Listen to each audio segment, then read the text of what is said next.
My name is Wolfgang Ischinger. I come from the Munich Security Conference, a proud partner of the YES conference. Let me start by saying that I think we've been listening this morning to really thrilling and important presentations by our host, Viktor Pinchuk, by two presidents, President Zelensky and President Stubb. We're now moving to, the working level. Most of the people who sit in this panel are what is commonly called national security advisors. Let me explain to you what a national security advisor is. A national security advisor is the person who knows exactly where his country should go and what now needs to be done. And his really difficult job is to make his boss do exactly that. Sometimes very difficult, sometimes successful. So without further ado, let me just very quickly, most of these people do not need an introduction. Let me start by introducing my co-host, Trey Yingst, who asked a question in the last panel from Fox News. Trey and I will share raising questions in this panel. We have until 2 p.m., so we don't have too much time. Let me just quickly introduce my panelists. I'll start from my immediate left. Fabrizio Saggio, who is, of course, the National Security Advisor from Rome. Then we have Xavier Chatel, who is the Security Advisor to President Macron in Paris. Then we have, of course, Andriy Yermak, who needs absolutely no introduction, who is actually has a broader responsibility than just National Security Advisor. He is the advisor for everything, more or less. Then we have General Kellogg, who is, of course, America's most important representative at this conference, and who has been playing a highly important and particularly important role in taking the issue of how to end the Ukraine war, our motto here for today and tomorrow forward. And the next one is Jonathan Powell, who is almost as old as I am, and who has been in national security and foreign policy for I forget how many decades, long time. And then last but certainly not least, my fellow German, Günter Sautter, who is in a way the new kid on the block because he arrived in the German Chancellery quite recently, of course, alongside Friedrich Merz, who took over the Chancellery 4 months ago. So a warm welcome to all of you. And let me throw out a first question. We'll then also go to you for questions in the second half of this event. Let me throw out the first question to you, Andriy. This morning, a couple of times, the question came up of let me call it the drone incident over Poland. And let me ask the question in this way. From your Ukrainian point of view, first, how serious is this in terms of a possible or real escalation? And to what extent are you happy or unhappy or unsatisfied with the response of your friends in NATO so far? So maybe you could talk for a couple of minutes. We don't want to have long speeches here. We need to go quickly from one to the other, but I think this is a good issue to get us started with. Andriy, please. Thank you. First of all, I'd like to say that yes, it's serious. Absolutely, and all this period of time we are talking with our partners and explain that we are sure that Putin will not stop just on Ukraine if we all together not stop him. Because never aggressor stop himself. And of course, today I'm not opening some and not deliver any news that Ukraine today it's the shield of the Europe and all free world. And of course, our reactions, I can't say better than said this morning our president, that we need strong answer. Just strong answer will demonstrate it to Putin that his comfortable position will be not too long. I want to follow up here with General Kellogg. Yesterday you met with Ukrainian President Volodymyr Zelensky. He has awarded you earlier this year the Order of Merit, first class, on behalf of the Ukrainian people. When you look at the current situation and the urgency after this drone incursion into Poland, what do you see as a reasonable timeline for ending this war? Yeah, Trey, thanks for the question. Thanks, Chairman. Before I start, I want to recognize Victor. Thank you in the Yes Conference for hosting this. I also want to recognize Irina Sarutska, who is a beautiful young Ukrainian lady who was killed and tragically murdered in Charlotte, North Carolina, and our hearts and thoughts go out to her. And plus, we had a terrible political assassination with Charlie Kirk, who was a young conservative just the other day, who ran Turning Point USA. That does, domestically, that did affect the United States, and especially Irina's death as well. And I just wanted to recognize her for that. And Trey, it's a great question as to timeline. The timeline is, I'm always an optimist. We thought it was going to be easier to solve, frankly, than it's turned out. It's a very difficult issue. It's a very hard issue. But I will tell you, the issue is not the Ukrainians. The Ukrainians have been willing to go and solve this in any way possible with President Zelensky and Andriy and the rest of them. It's not on them. They are not the impediment to progress. Vladimir Putin's the impediment to progress, and Russia's the impediment to progress to getting this done. And I say it's difficult is because trying to get both sides together to work it, and again, President Trump is committed to this. He is understanding. Remember, he's the first one who's actually, for 4 years before that, nobody really talked to Putin, getting Putin into the game and talking to him. But anytime you try to get to any type of difficult peace negotiations, they're not easy.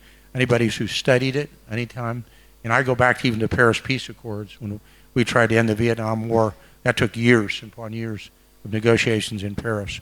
So I think it's right. We're right on the cusp. I will use as an old military phrase, and now Dave's over there somewhere. Petraeus. We used to tell everybody, when you're in the military, the last 10 yards to objective is the hardest to get to. It's the hardest part of the fight. We're in the last 10 yards. But I think we're exceptionally close. Full credit goes out to, and I've seen some of the great soldiers, men and women of Ukraine that are here, who have been fighting valiantly on the East. And I think that they are contributing to the eventual settlement of this because they fought so well. And I think the alliance has come together quite well, working together. So when you say a timeline, I think this thing could end tomorrow. If Vladimir Putin was willing to come to the table through a trilateral and maybe bilateral discussions to figure out how it's going to end and what's going to happen. And I think as long as the alliance stays strong, which it has, exceptionally so, the fighting spirit and the capability and the capacity of the Ukrainians stays strong, which it has and which it will. He has to understand it's a zero-sum game for him in the long term. So it's a great question. If you'd asked me this a year ago, I'd said it can probably happen pretty fast. But as President Trump has actually said, the old American saying, it takes two to tango, it takes two to dance. We know one of the dance partners is willing to do it right now. The other is not, and we're trying to get to that point. All right, thank you very much. Let me try to ask a direct follow-up question of Jonathan Powell from the United Kingdom. And my message is not so much about what we're now doing or not doing, but how does what we're doing or not doing arrive in terms of messaging in Moscow?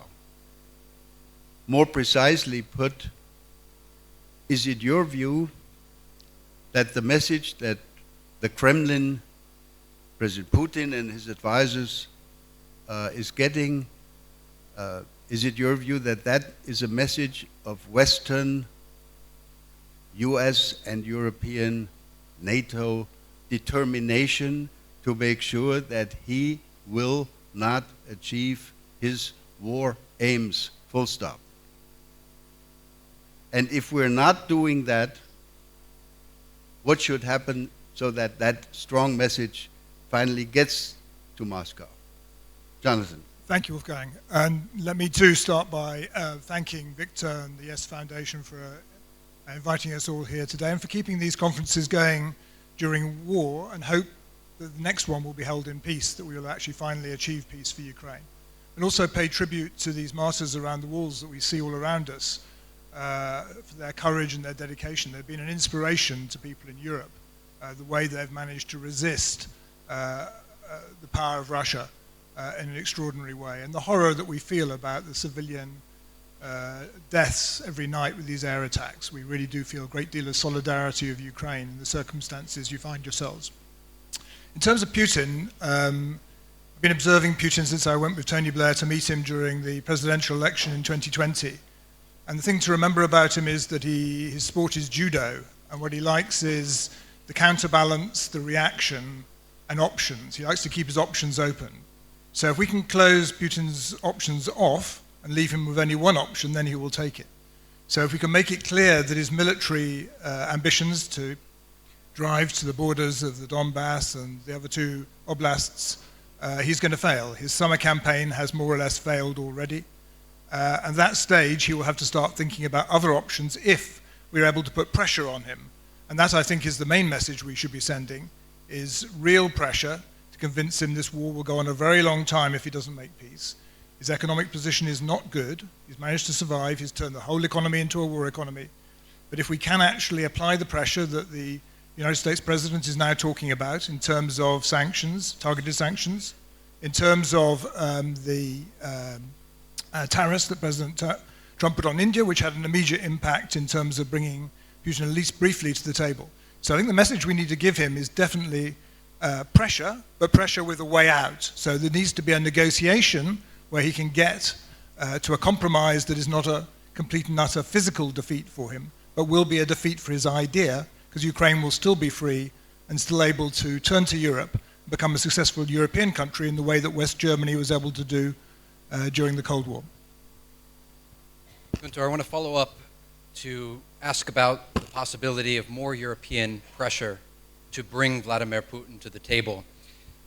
We know that in 2025, just this year, you were appointed to a foreign and security advisor to the Chancellor. And I want to ask you about something Chancellor Merz recently said, saying first, Putin has no interest in a ceasefire. Second, Putin is maybe the worst war criminal on earth. And for such people, softness does not work. So what conclusions do you draw from this for Ukraine's prospects, and specifically for the Germans to add to the pressure to bring Vladimir Putin to the table? Thanks very much. I too want to say a word of thanks first. Thanks a lot for having me. It's my first time here at the conference. It's my fourth time in Kyiv this year. Let me say, Andriy, to all of you, it's a pleasure each time. This is the most vibrant place I know. This is the place that feels most alive, and pulling this off under duress is absolutely inspiring, and it's wonderful to have you as friends and as partners.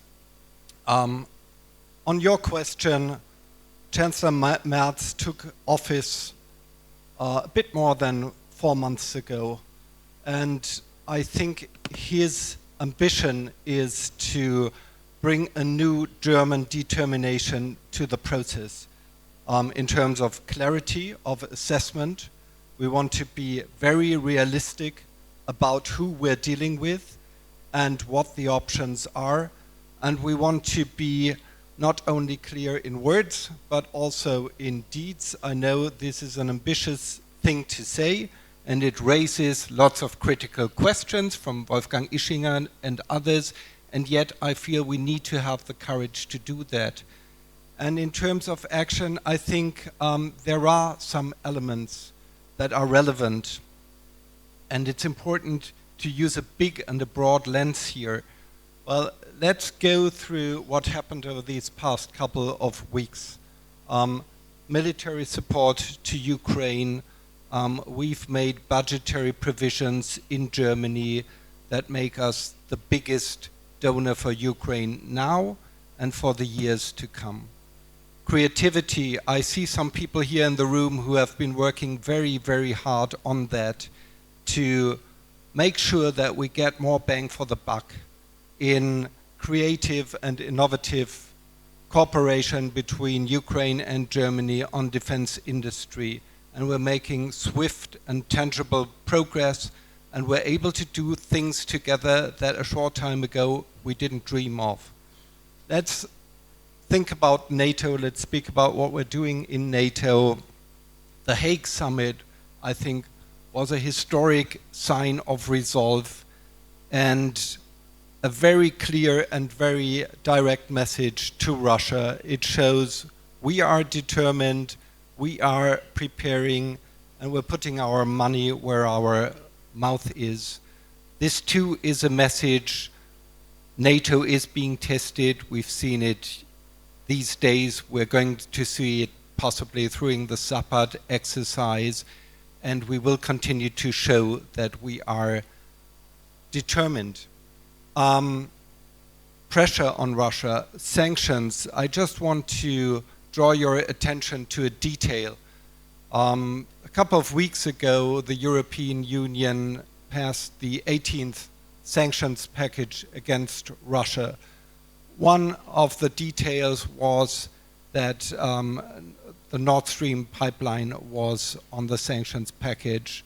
That was a message and a decision that was important to show that we are clear in our positions. Now, I think we are at an important point in the process. Keith Kellogg has referred to that. We have questions of timing. We need to gear up the pressure on Russia. We need to strengthen our support to Ukraine in order to make it more likely that we reach a point quickly at which Russia too feels compelled to come to the table, where the Ukrainian president, as you all know, is already waiting.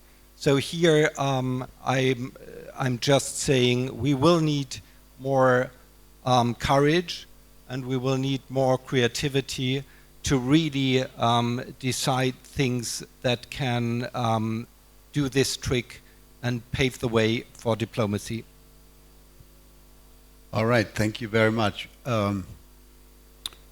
Let me turn to our French participant, Xavier. Please feel free to comment on all of the issues, short-term, long-term, as you like. Let me add one question that has not yet been raised, namely the issue of the so-called frozen assets. There is a renewed discussion, not only in our media, but in parliaments and in governments, and certainly in the think tank community. Should not more be done? Can more be done in terms of, again, sending the right signal to Moscow? Why can we not confiscate or in some other way use these hundreds of billions of euros which sit in Europe and hand them over for reconstruction or for the acquisition of military goods and weapons, etc., to Ukraine, where they are so sorely needed? So if you could please respond to that particular question also. Xavier, your floor. Thank you. So I'll start also with a row of thanks and congratulations, if I may, for the very impressive organization and the moving empathy, also these faces that I think should haunt us in every day of our decisions. And also a big thanks to Andriy and to Ukraine for doing this in the middle of conflict. Thank you. I'll take a little bit of a path to answer your question, if I may. And I'll start with commenting on a few things that have been said before, as you invited me to. And at first, I'll take the NATO bit, because we heard at some point in the conversation that some were wondering if NATO had failed or what it meant to see what happened. I would say quite the contrary. I think NATO robustly did what it's meant to do with Article 5, defending NATO territory, showing that it's able to do so, showing that it's able to scramble jets and shoot down drones that go through the border, whether it's intended or unintended. In a sense, it's immaterial. And also, a number of us have announced additional contributions, sending jets. So we're showing that we're up to the posture, we're beefing it up, and we're not letting ourselves be impressed. So I would like to make this point to start with. Second, I think that in this group, much of what we've been trying to achieve in the last months has been about changing the conversation. So we're talking about ending the war, no longer about we're in the middle of the war and still prosecuting it. It's a good thing. We support President Trump's effort to try to come to a settlement. That said, when Russia has been trying to preface any ceasefire or any settlement by demanding ludicrous concessions up front from Ukraine, which are not only illegal and immoral, but also we know that Russia has a huge track record of not keeping its word.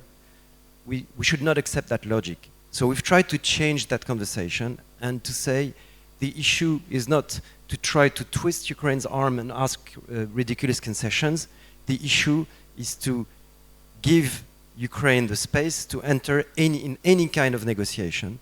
And the basis of this is by doing robust security guarantees, which means keeping the steady flow of arms to Ukraine, which means ensuring that the future force model of Ukraine will be robust, equipped, funded, and supported by all of us, which means we also need to have reassurance forces that we can deploy into Ukraine if there's a ceasefire, and that will ensure that there will be no resumption of the conflict, and then to enshrine all this into a sort of broader legal or political framework.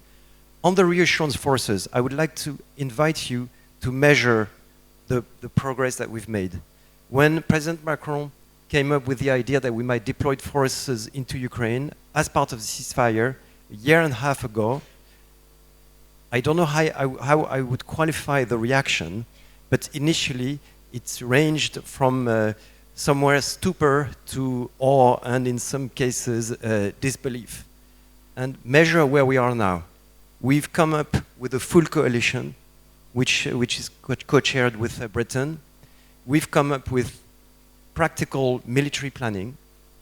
We've come up recently in Paris with endorsements by the leaders, and it's no mean thing when you consider we have public opinion, we have people who may be concerned about sending troops into a difficult environment.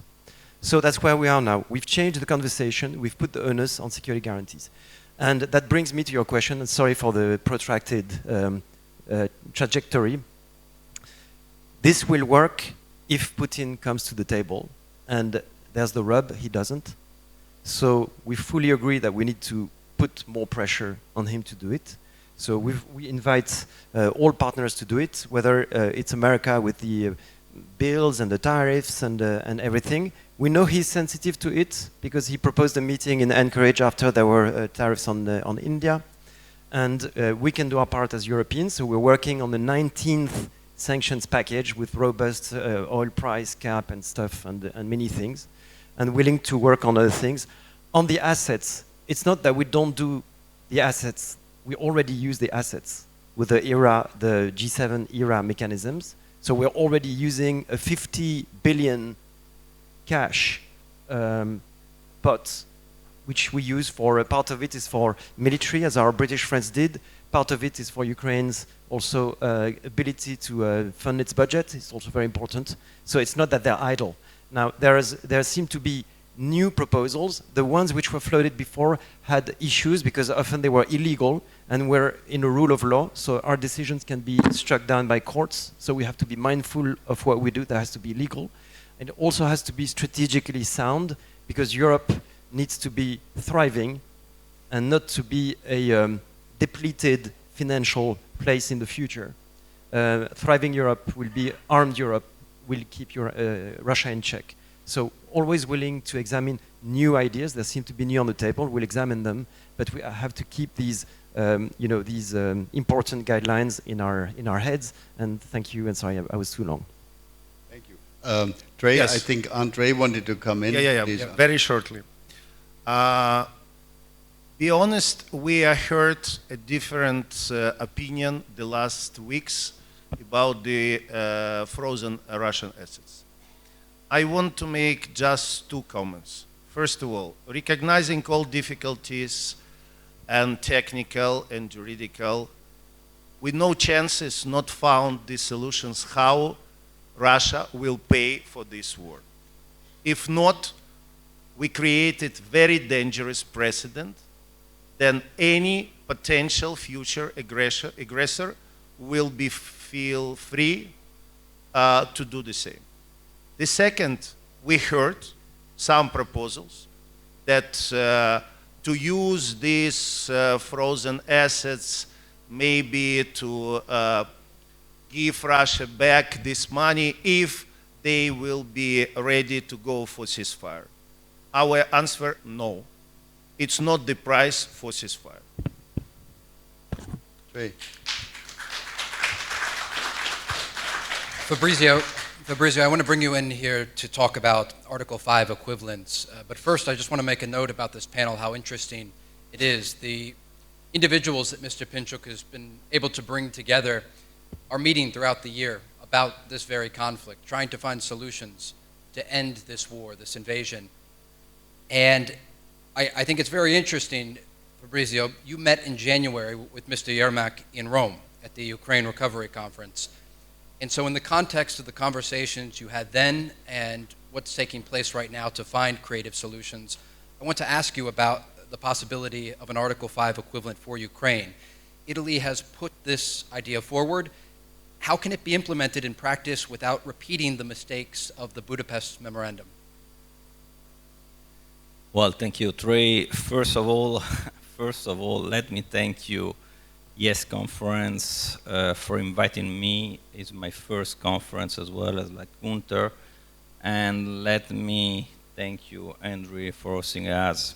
And I want also express my great respect for the Ukrainian people, for their behavior. It's really an honor for me to be today in Kyiv for the second time. Article 5, Trey, is not an easy issue. As you know, I will start from the beginning. So far, we have 2-3 different tracks. A sanctioned tracks, a military tracks, and let's say a political tracks.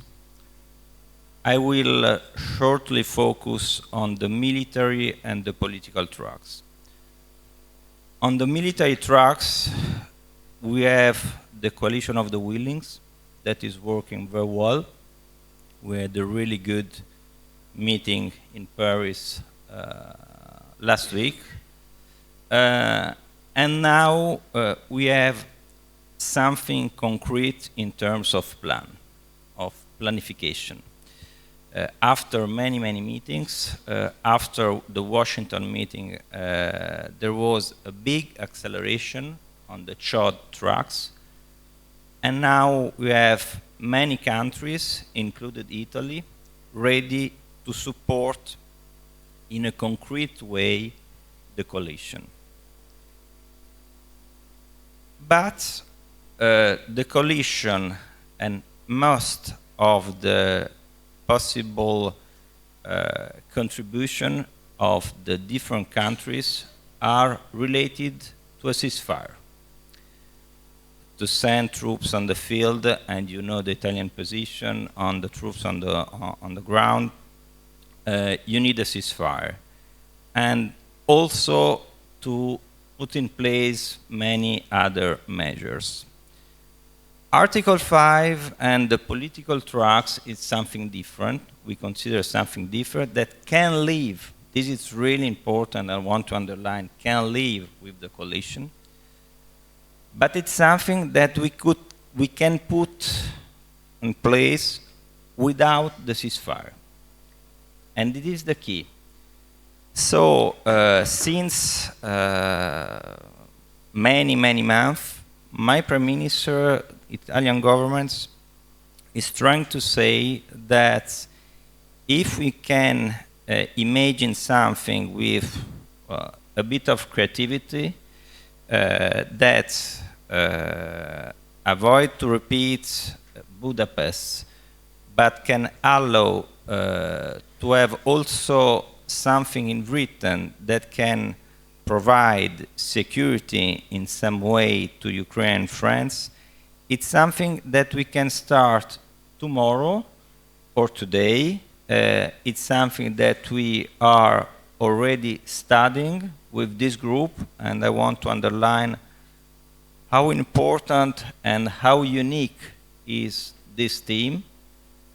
It's something that not happen every day, that we have such a team that, I don't know, almost every day we have call between us.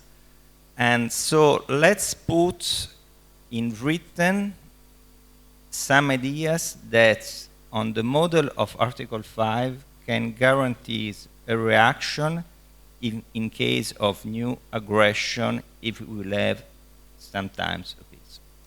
General Kellogg, you wanted to follow up?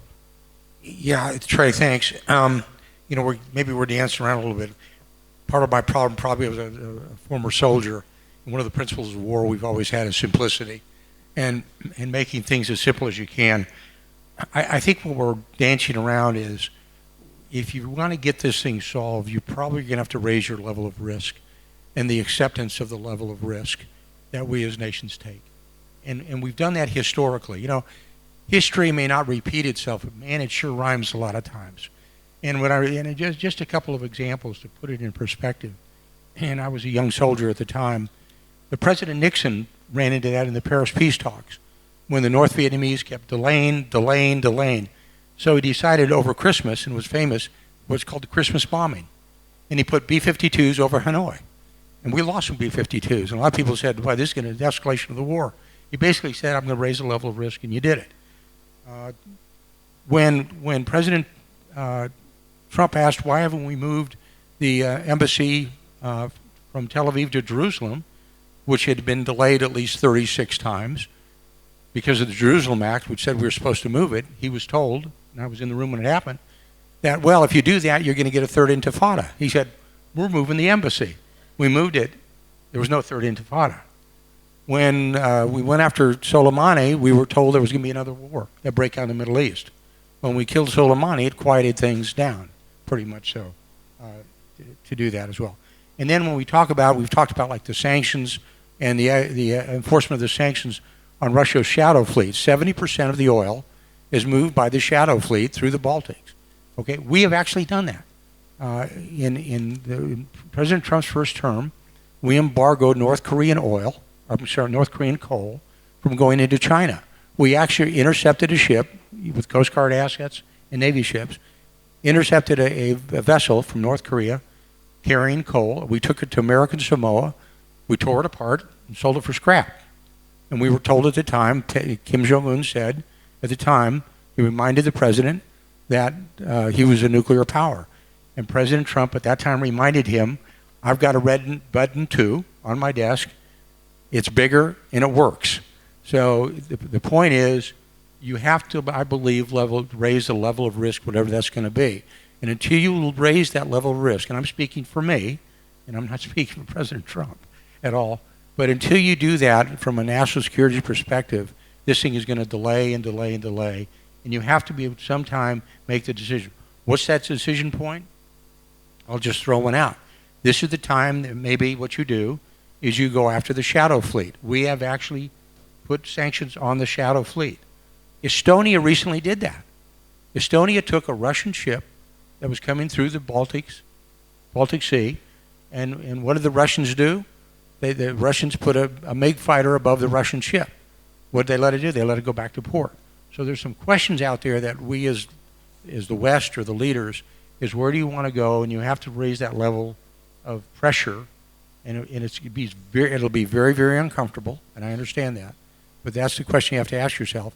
At what level of risk do you want to take? Where do you want to go?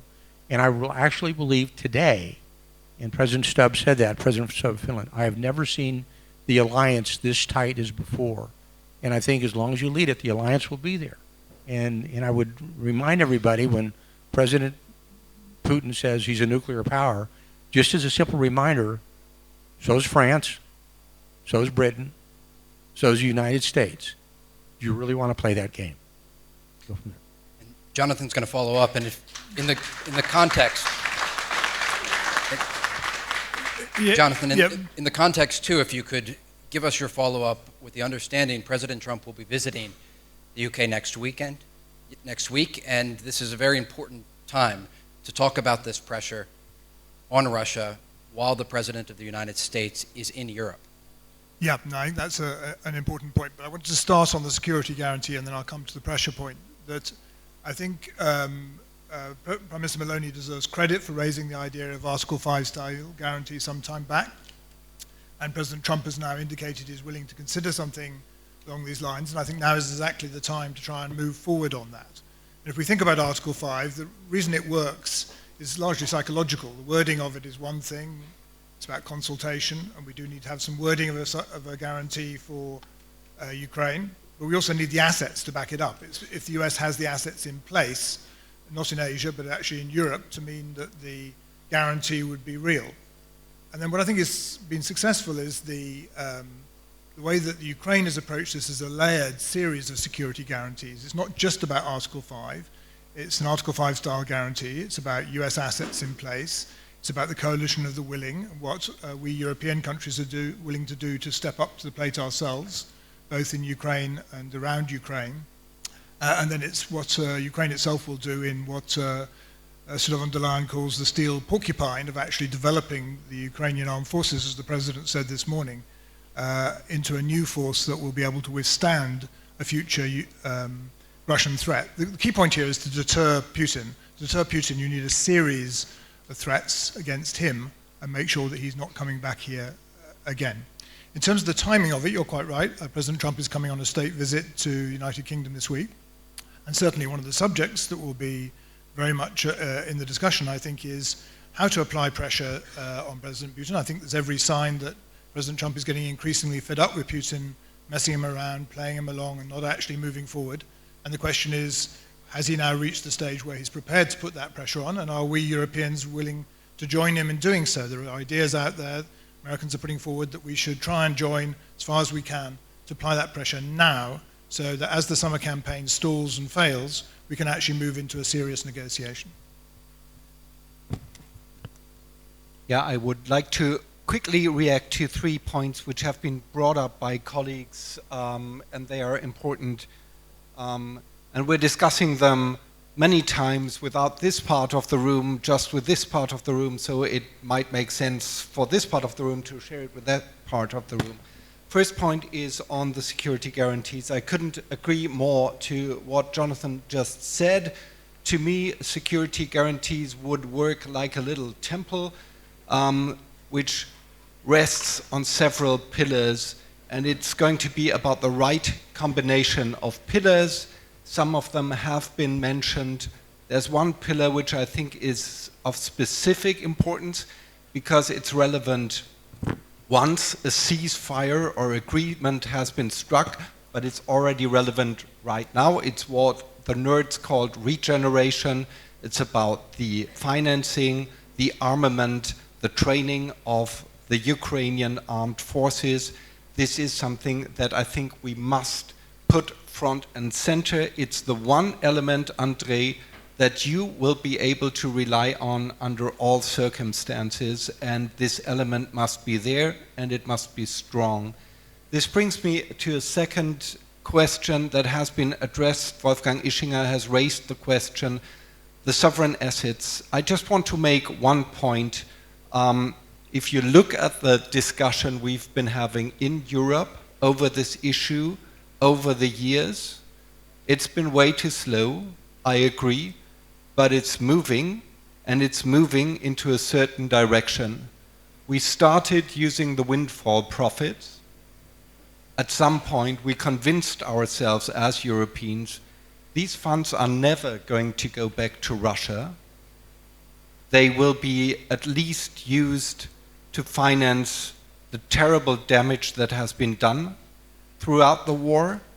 And now there's a proposal on the table how they could be used in a way that is even more proactive and that doesn't hurt Russia at a later point in time, and that doesn't only help Ukraine at a later point in time, but that has a potential to speed up things. And the fact alone that we're having this discussion behind closed door in this part of the room is, I think, a very good thing, because it creates insecurity on the Russian side on something that is very big and very relevant.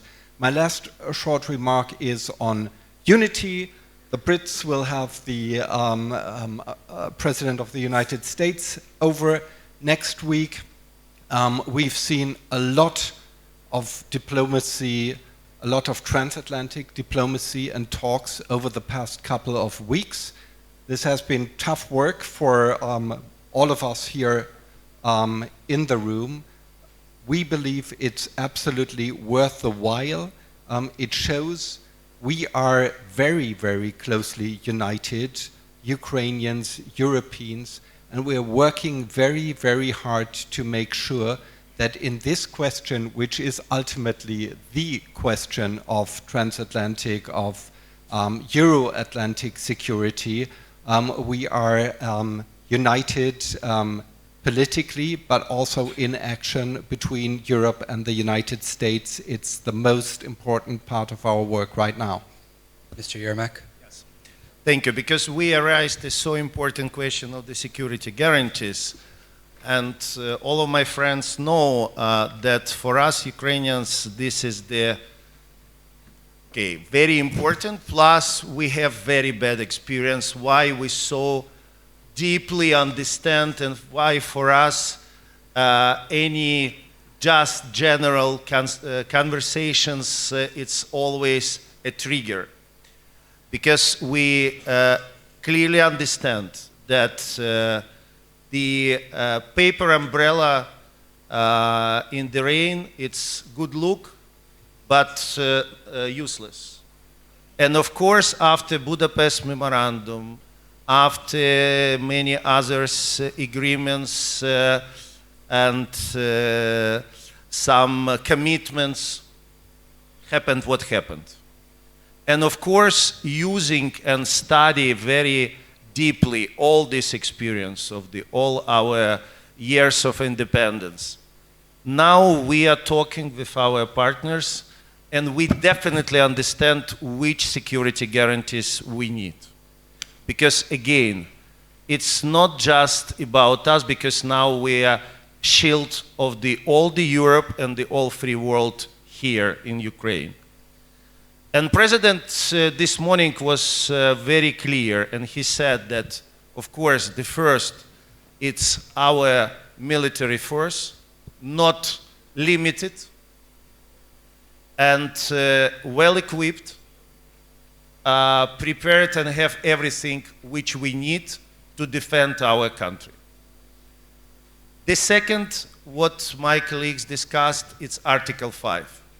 It's great that now this is, and I can confirm that 1 year ago, then President Macron first time start to talk about contingents, and it was, surprised many people, but now we are very concrete.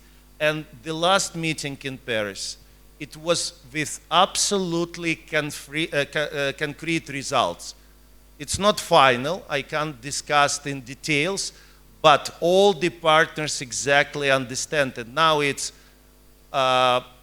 26 countries who is already committed to give this real security guarantees to Ukraine, and we continue to work.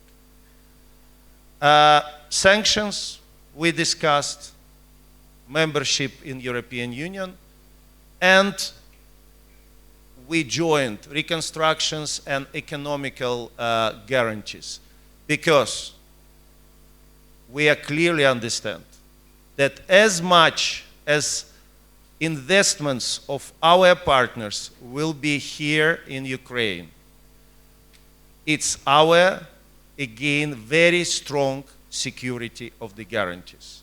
And this is great that our cooperations, it's increased. Mineral deals which we signed with United States, now it's not just a signed paper, it's already working.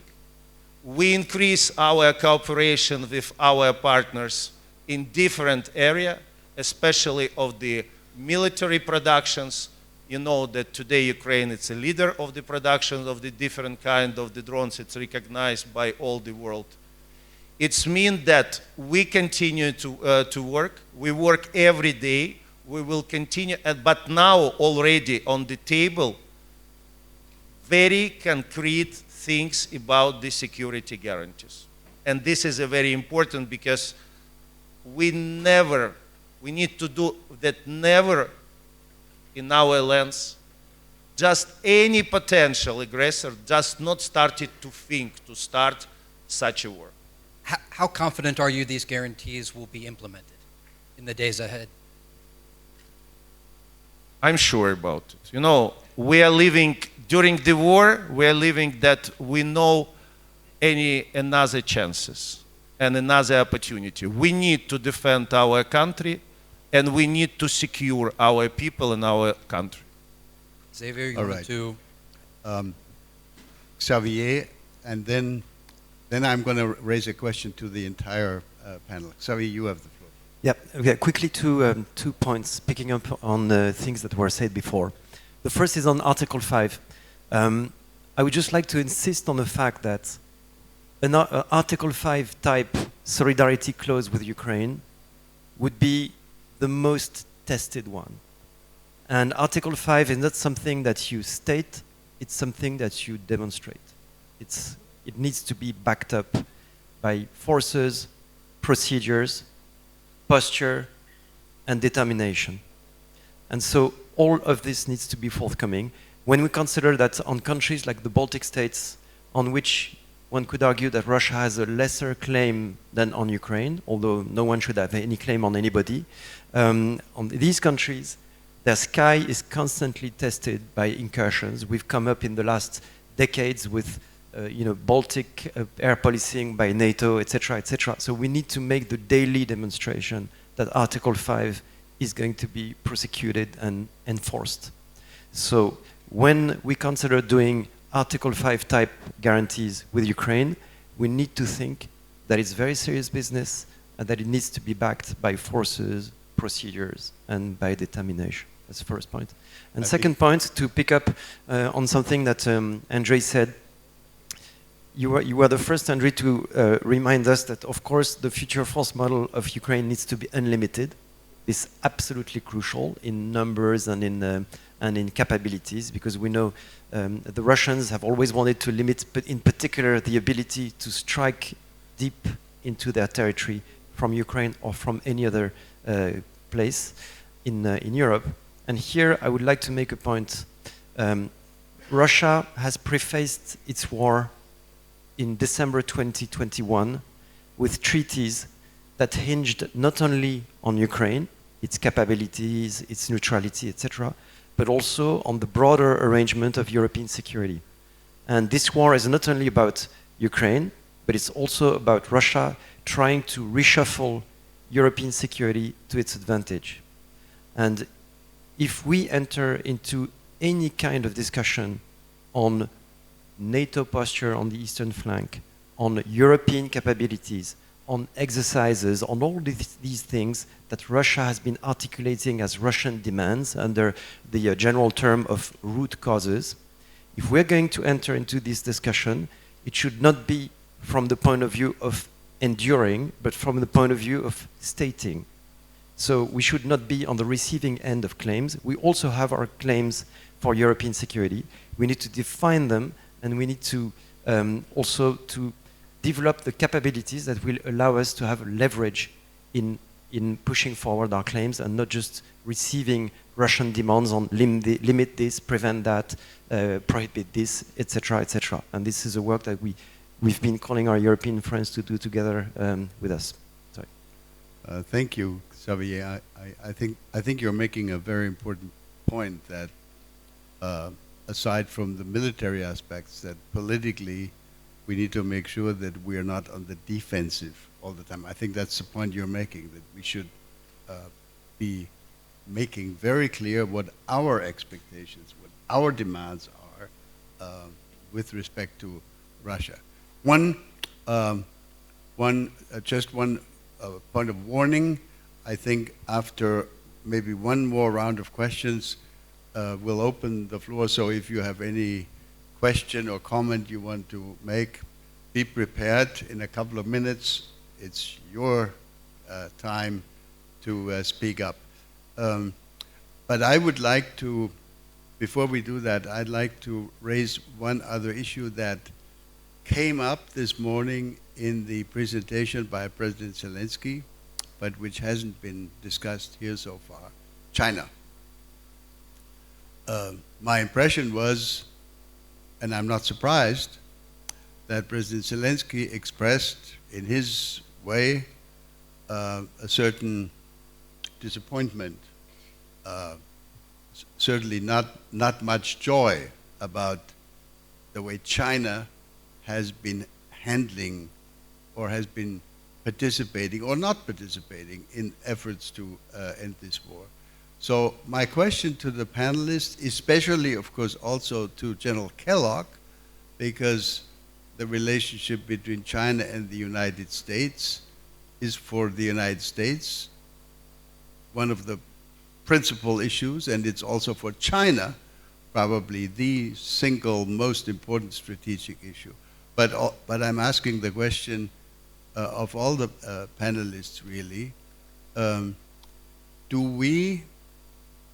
should we expect more from China, or should we simply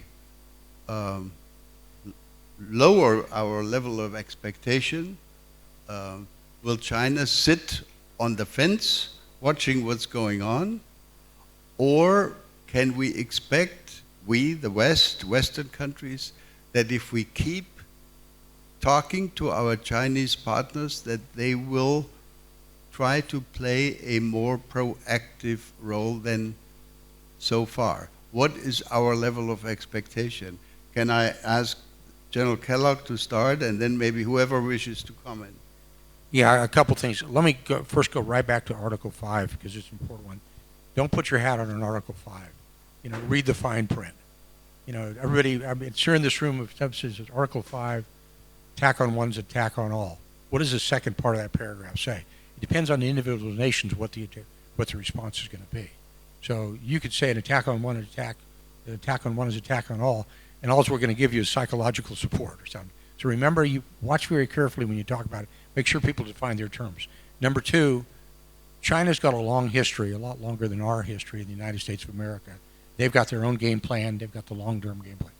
In this relationship between Russia and China, Russia is in fact the junior partner. Russia is not the senior partner. And they're playing this game for long. I am absolutely convinced on a personal and professional level that China wants this war to continue to go on and on and on, because it actually distracts the United States and the rest of the world from actually focusing in on what's actually happening. And I think we have to be aware of that. And I think where you hit China, you hit them on trade. It's an economic issue with the Chinese as well. And I think that's what we're looking at really hard and working with that. I mean, we've talked about it ever since, the first Trump administration when COVID hit us, and where that came from and what happened and who brought that on out there. But it's basically when the isolation of China economically. And we're looking at that, and we have to understand the economic power that it is. But you have to approach them economically. They are burgeoning, they are growing military power. We all kind of understand that. In the Far East, we see what they do there. So that is actually, but this relationship is a relationship that we did not see in the first Trump administration. We had everybody isolated. We had the North Koreans over here, we had the Chinese over here, we had the Iranians in this part of the box and the Russians this part of the box. Now they're all together. And and I don't know if you want to call it an axis of evil, alliance of evil, but now they're all together. And it's a very, very dangerous relationship. That's the reason why this war is so critical. And I think it's because it's become internationalized. And I think this is Keith Kellogg saying this, not Donald J. Trump. This is not just a European issue. This is, in fact, a global issue when you look at the partners. And let me just give you one quick example. The reason why it's important, and it is an alliance to the Pacific, because the Russians and the North Koreans have got a defense pact. And that's the reason why you see 10,000 North Korean troops fighting north of Sumy in the Kursk salient. Turn it around. What happens if we go to war in South Korea? Is there a possibility we're seeing Russian troops on the battlefield? Absolutely, because that's part of the peace treaty they've got there.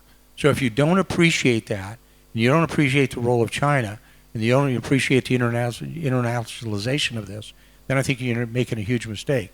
And we tend to isolate things. We tend to say, we'll segment it. Well, you have to look at this in a much larger perspective. And I'm not too sure we have thought our way, we globally, in the alliance have thought our way through this, that what this fight actually looks like, this war actually looks like. It's got normal implications. And I'll close that out by saying what you said with China. And China is a power unto itself, and everybody has to realize it's an economic power, it's a burgeoning geographic power, and it's a growing military power as well, and what are their aspirations and where do they want to go, and that we may actually see them involved much further in the future. We're starting to see it.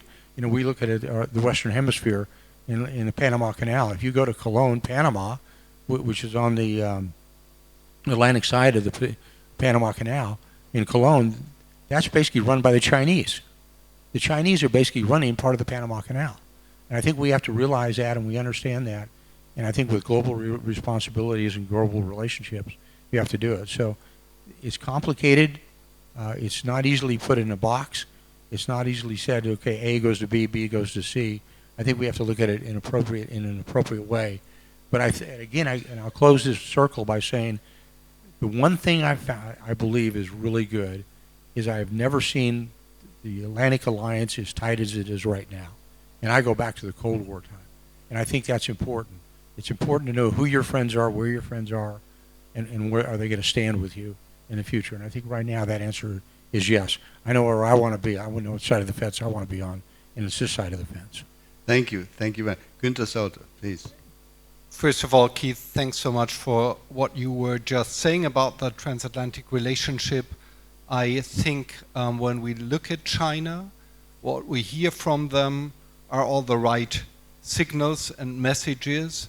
But if you look at the underlying interests and if you look at the action, then your argument on what the Chinese interest is and how China behaves in this conflict is pretty compelling. So there is a mismatch between declarations and between action on the Chinese side, and there are very good reasons for that. Now we have a choice to make, or basically we have two choices to make, speaking for Germany, speaking for Europe. The first one is, are we satisfied with talking to the Chinese about these issues, or do we find other ways to formulate our message? We have another sanctions package on the table, and this is something that we need to be tougher on. I think this is how we must conduct the discussion vis-à-vis the big players. They will not only be impressed by our declarations and words, from Europe, but they will all look at what we're doing and whether that has weight and whether that has punch.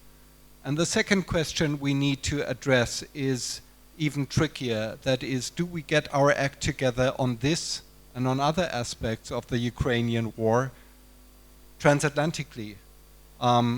Regarding China, yes, I think there is a willingness on both sides of the Atlantic to impose a certain degree of pressure.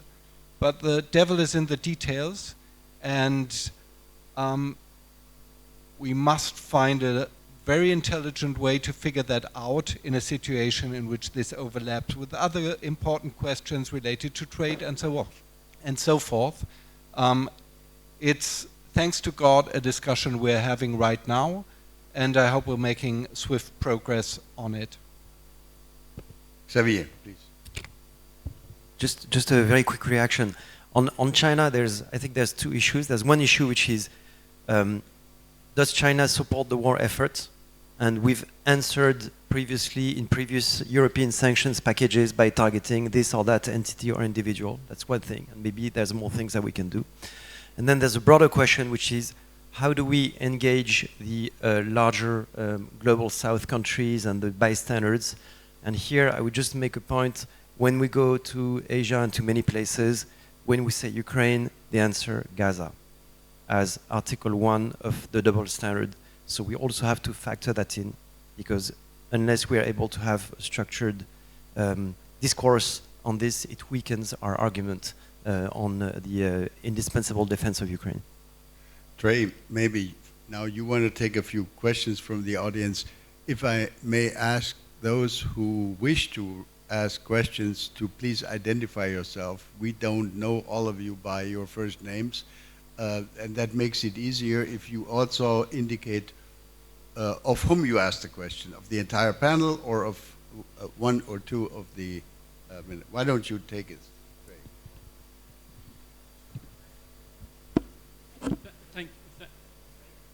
Thank you very much. Hugo Dixon. I want to ram home a point that both Günter Sautter and Xavier Chatel mentioned, which is when we're talking about the Russian assets, it's not a question now of confiscation. There are new ideas on the table.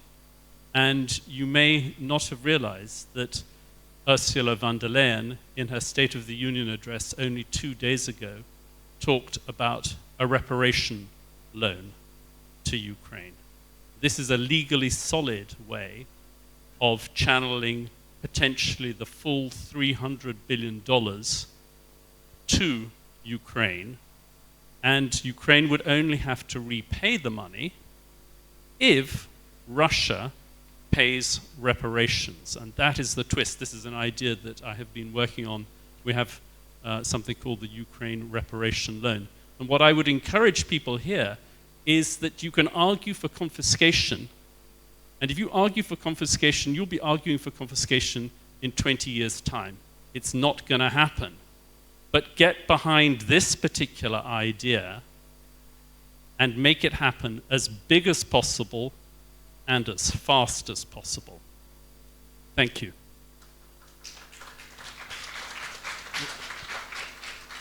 If there's anyone who would like to react to that, or more broadly the question of speed and how this pressure can be applied more quickly to Russia, given the urgency of the situation on the ground. Mr. Yermak. Thank you for your questions. I think that, again, the President this morning, I think the answer to these questions, I can say that, look, the situation is difficult, but what is the most important, Ukraine not lose and Russia not win. And because our heroes, our soldiers, it's really stand and defend Ukraine, defend Europe. We stand in our positions. Maybe many of who is present now listen these figures that during the last 1,000 days, Russia was able occupied not more than 1% of our territory. And this is, of course, not how work and how demonstrated and try to show the Russian propaganda.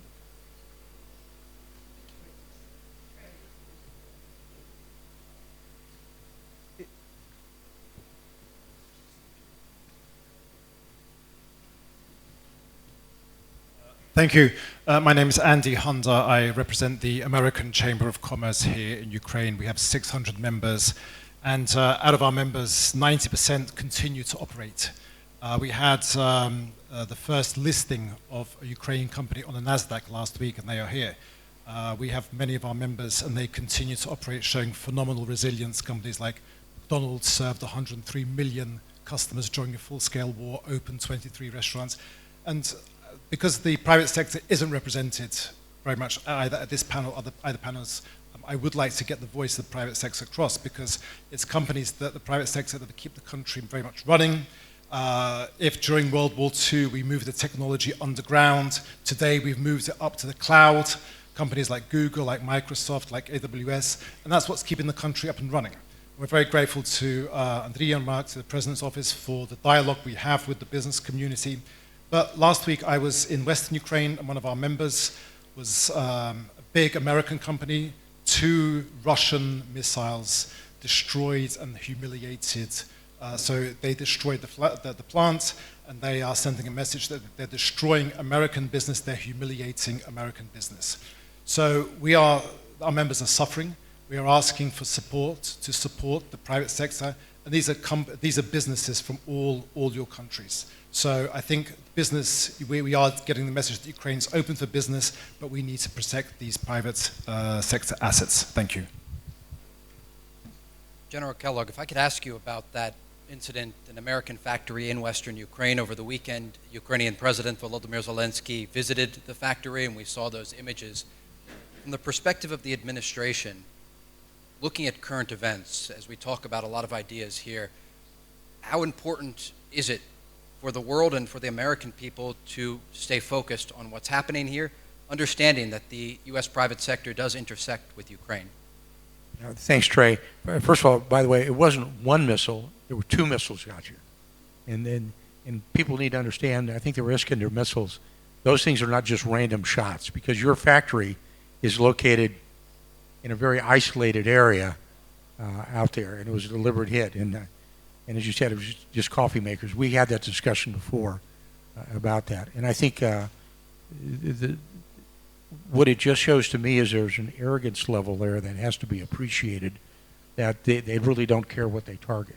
You know, it's an American or whatever. Where I come from, me, is when things like that occur, that's a signal. Somebody is sending you a signal, and you better respond to that signal. And it was a deliberate shot. I mean, trying to find your factory where it is located at, it took an effort of targeting. I mean, I know targeting. I've been involved in targeting before. So when you hit targets, there's a reason why you hit certain targets, and you send a message to find out what kind of response. They knew that it was an American company. I mean, it was clear.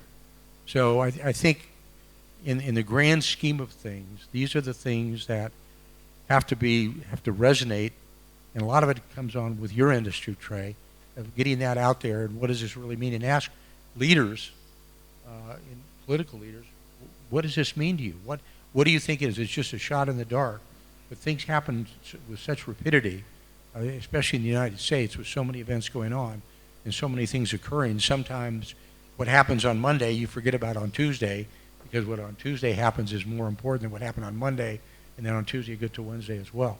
But I think so. But I look at the patterns that happened with you. And again, we had this discussion before of why did they hit an American company that makes coffee machines? And I actually asked the question to you because I was looking for another answer. What else do you make besides coffee machines? You know, I thought there was something else that was maybe just besides coffee machines, and the answer was no, we make coffee machines. But it was who you were, and that's out there. And so, Trey, I think it comes to a greater picture of what you're looking at, and you can't take things like that in isolation, nor can you take Minister Sikorsky said today of 19 drones, which was, well, 19 drones maybe was inadvertent. For 7 hours? I mean, if that attack didn't occur, boom, it was done. It occurred over the course of the entire night. And this is one of those you kind of ask yourself, what kind of message are you being sent, by whom, and what is out there, and then you have to respond that way. So it's a question that begs, to me, a much larger answer. But this is one where your industry gets to ask those hard questions, and you have to keep asking those questions out there. Because I think what's going to happen is when we signed, as Andrei knows, when we signed the minerals deal with Ukraine, one of the reasons we said when we signed it was we are going to bring American industry into Ukraine, and this is in fact a security guarantee. We actually said that. So when you make a comment like that, you better be prepared to respond on what that means if you bring an American company in here and the American company gets targeted or gets hit. What is your response going to be? And I think right now, Trey, the jury's out. What does it mean? But I think, and it's a good example of what happened there. This is just part of the process, but it's going to have to be an understanding what the consequences are. And right now, I would say we haven't had an answer. We don't have an answer to that. Thank you, General. Mr. Yermak? Yes, I'd like to share the very important figures. 50% of American companies which located in Ukraine was faced of the Russian attacks. In different level, of course. But what is great? 90% of the American company, it's continued to work, never less of these circumstances. And I'd like to use this opportunity to say thank you for all the business, Ukrainian, the business of our partners, because, it's so important that our people in the country, the business in the country, and the people give this faith to the people, to the future. We are very grateful. And President, all the team, government, Parliament will do everything to support and to create it most comfortable conditions. Great. Fabrizio. If I can jump in really briefly. On Andrew's last remark, I want to recall that the success of the reconstruction conference in Rome, there were more than 4,000 companies in Rome from all over the world ready to invest in Ukraine. There were more than 10 billion agreements made in that occasion. So we believe in Ukraine. Our companies, European companies, international companies believe in Ukraine. If I can add just one detail on the frozen assets, I will be really brief. I think we do not forget that we need to coordinate really well the EU approach with the G7 approach.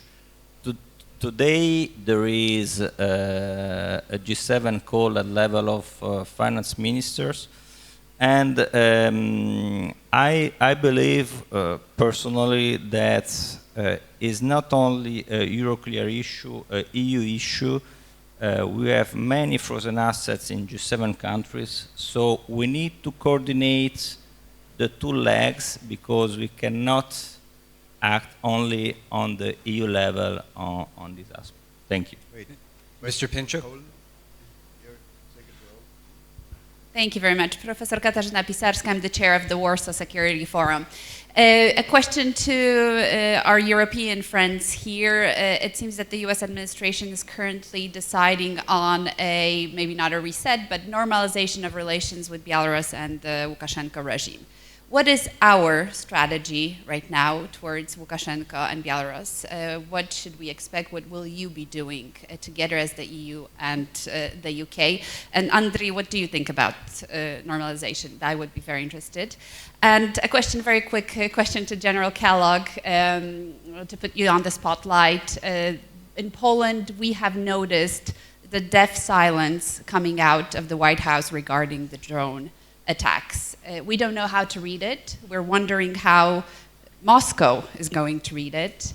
What would you tell the Polish public, which is very afraid that we have not heard firm words of not only reassurance but condemnation of this attack on Polish, but most importantly, NATO territory? Thank you. Gee, thanks. Let me go to the first one on Belarus, because my deputy, John Cole, was in Belarus, and he was in there, and he just went in there, and we took the sanctions off their airlines. It's a Boeing fleet, and to get Boeing parts, because we prefer their airplanes not fall out of the sky. And he got, how many was it? How many? 52 political prisoners just came out. One of them was Brett and some others out there. That was my deputy that was in there just this last week. I would say, since you're from Poland, I know the president, my president, talked to your president, and I'm not sure he talked to Prime Minister Tusk at all, but I know he talked to your president as well. And that's a question you might want to ask them to do it. I wasn't privy to their call. I don't know what happened. I did know they called after it out there, and I would say that as of even today, it's interesting to me. Sometimes you can't get good, clear, resolute answers on questions that are asked of both the intelligence community and the operational community as well. Either it comes to European Command located in Stuttgart, Germany, or what's coming out of NATO or whatever is out there. It's a great question to ask. But I'm probably, since I'm here in Kyiv, and that happened when I was en route to Kyiv, I'm probably the last person that would be told what's happening. But that's, Marco Rubio knows that, I'm sure. The president knows that. Your president knows it. I'm pretty sure your prime minister knows it as well. And ask him, well, what was said on the question of what was happening. I think most reasonable people, that's when I made the comment about the timeline. Okay, you get 19 drones that land in your country. If 19 occurred all at the same time, you go, okay, well, that's a pretty bad targeting error. But when they occurred, and I'm talking to Foreign Minister Sikorsky, that occurred over a period of over 6 hours. I get one inadvertent shot. I'll maybe give you two. I'm a fan of American baseball. 3 strikes, you're out. But 19 is like, it's kind of a stretch out there. And I'm not trying to defer the answer because I don't know. But I know they were consulted and they figure out what's happening out there. But again, it goes back to what I said a minute ago. My read on Putin is Putin doesn't do something just to do it. He is sending a clear signal. And he's looking for a response. What is the response going to be? Is he moving the goalposts, and in what way? Because we've all seen that. And by the way, I made that comment earlier. If you're a student of history, it's really good. If you feel to learn from history, you're probably going to repeat it. If you study history, you've seen this movie before. Europe has. Remember when Hitler said, peace in our time, Chamberlain, and he's going to do the Sudetenland in Czechoslovakia, and don't worry about that. And then he reoccupied the Rhineland, and nobody did anything about that. And then Poland was the next target on the list, and nobody did much about that, and then we're involved in World War II. If you don't appreciate that, and you don't appreciate history, you are marching towards World War III whether you like it or not. And I think that's what everybody needs to understand. It's a great question to ask.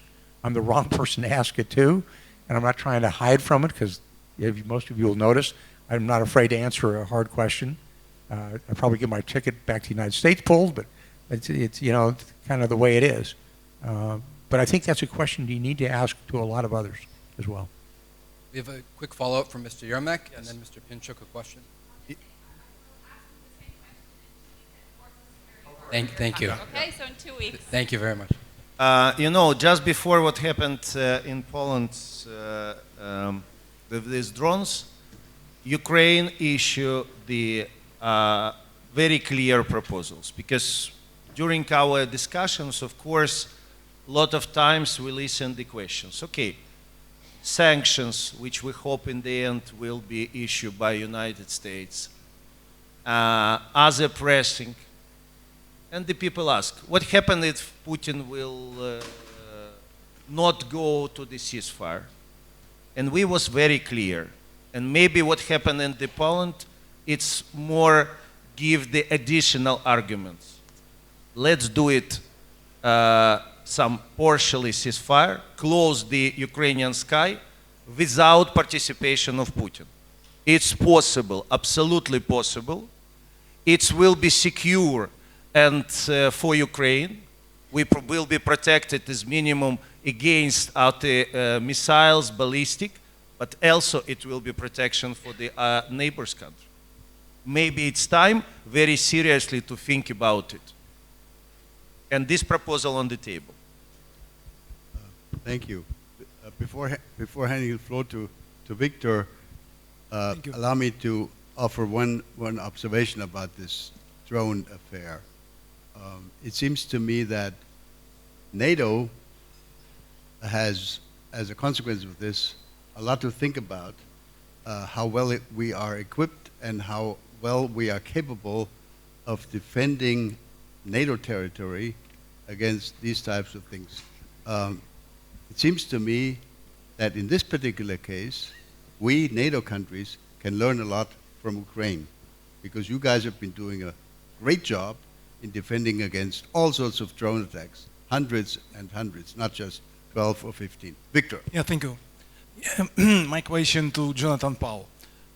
Jonathan, I know and we know that you, almost for 30 years, you participated in the many really important, very difficult peace negotiations. And you told me once that you find some similarities in all negotiations, peace negotiations. And one of them, you compared this process of negotiation with a movement on escalator. I remember you told me, it's very interesting.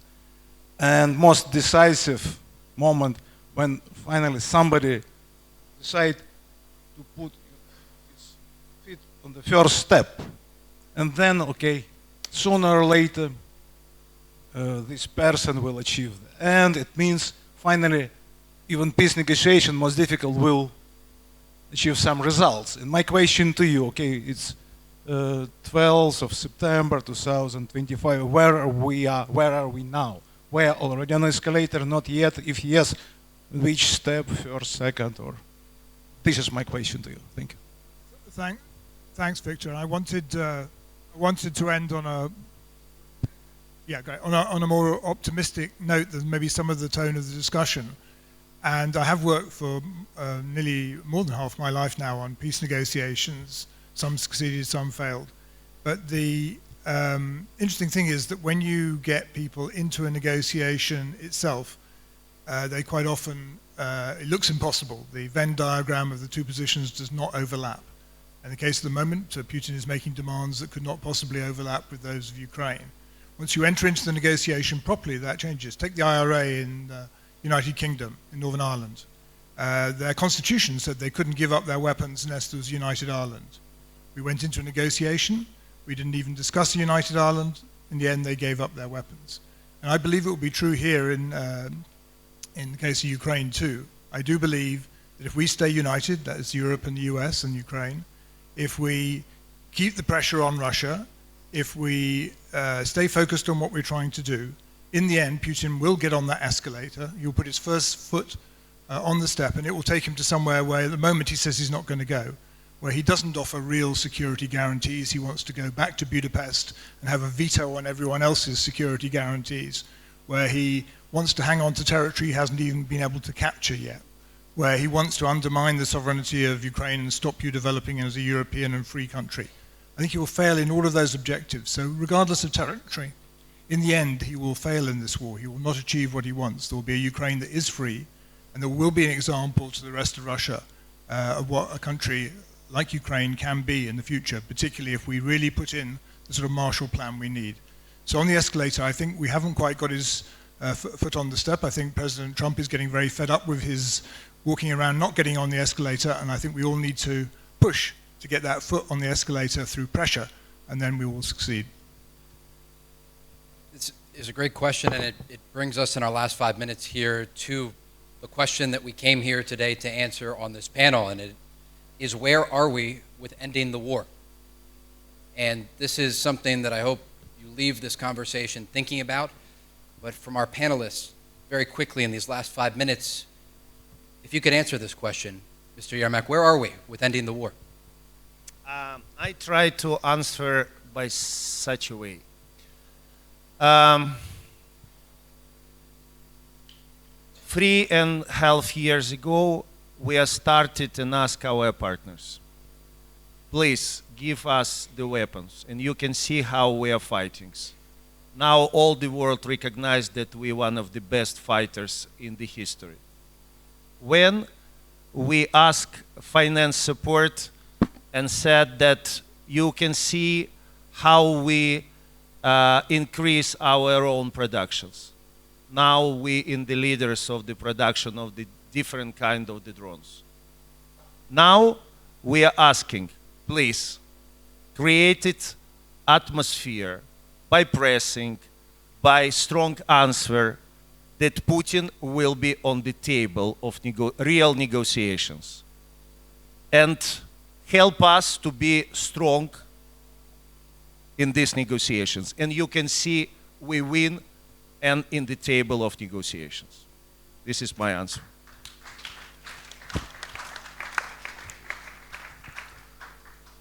This sounds to me like a very good conclusion, actually. And we've run out of time.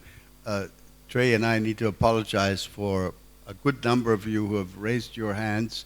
We can't possibly recognize all of you. We apologize for that. But if I may invite the audience to offer a round of applause to this wonderful panel.